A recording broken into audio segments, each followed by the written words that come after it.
Hello, who's there? What's up? Welcome back to my YouTube channel with me, Agnes Juanita.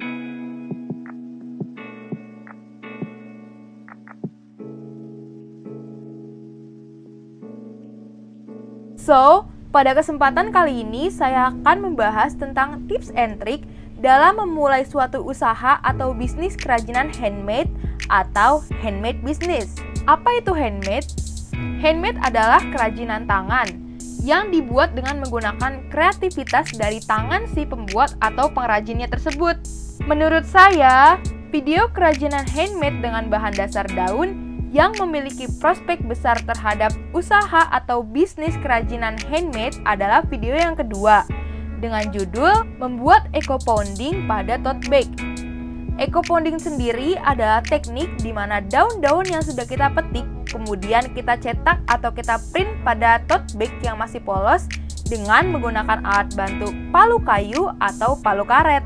Alasannya adalah karena belakangan ini tote bag sedang booming atau sedang tren dan banyak dipakai oleh seluruh kalangan masyarakat. Mengingat hampir semua minimarket atau supermarket sudah tidak ada lagi yang menyediakan kantong berbahan plastik saat berbelanja, sehubungan dengan digalakannya go green atau pengurangan pemakaian plastik yang sangat berbahaya. Di mana kita tahu bahwa membutuhkan waktu yang lama untuk dapat memusnahkan atau menghancurkan bahan plastik itu. Alasan yang kedua adalah juga karena pemasaran tote bag yang lebih mudah dan lebih luas. Karena tote bag dapat digunakan oleh semua kalangan masyarakat, terutama untuk remaja putri dan juga orang dewasa.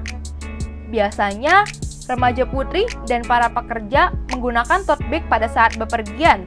Karena selain tote bag ukurannya lebih besar, tote bag juga lebih simple karena dapat memuat lebih banyak barang. Kemudian, langkah-langkah yang harus saya persiapkan saat akan memulai bisnis tersebut adalah yang pertama adalah mempersiapkan segala alat dan bahannya.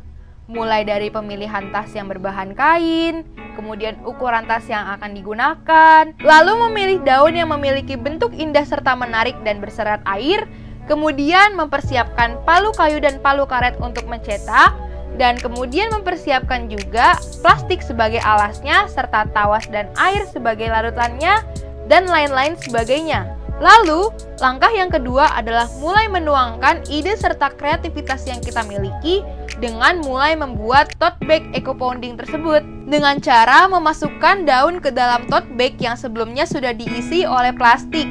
Lalu kita cetak dengan menggunakan palu.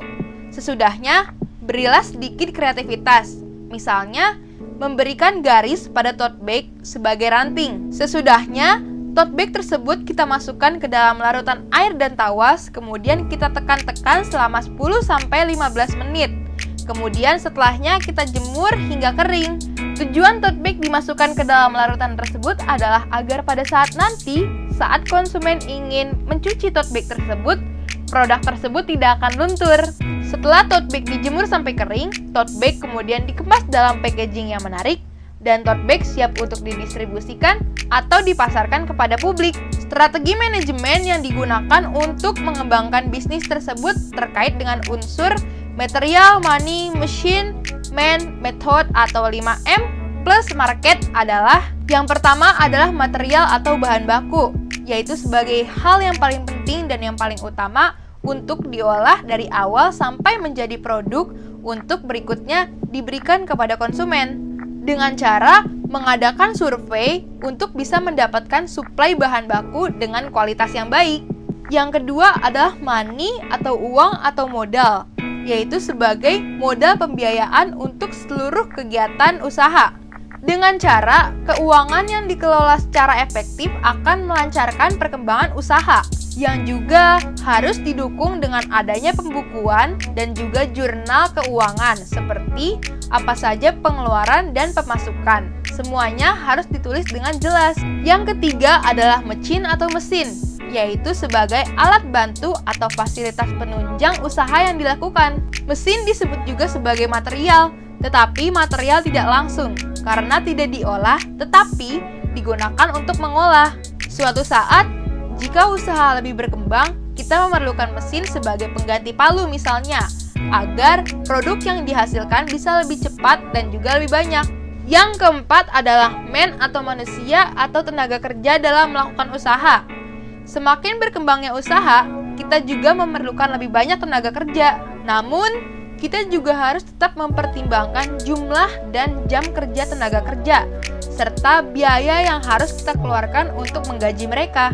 Yang kelima adalah metode atau prosedur, cara, maupun langkah-langkah, yaitu sebagai acuan dalam usaha. Seperti pada saat pengambilan keputusan dan resikonya, juga pengelolaan bisnis dan usahanya yang mengandalkan teamwork, karena saling berkaitan erat antara satu divisi dengan divisi yang lainnya. Dan yang terakhir adalah market atau pasar, yaitu sebagai sarana pemasaran produk. Dengan cara kita harus mengenali target di pasaran, agar kita bisa menentukan kualitas standar produk kita. Kita juga harus bisa bersaing dengan kompetitor market sejenis, dari segi harga, kualitas, maupun kuantitas barangnya.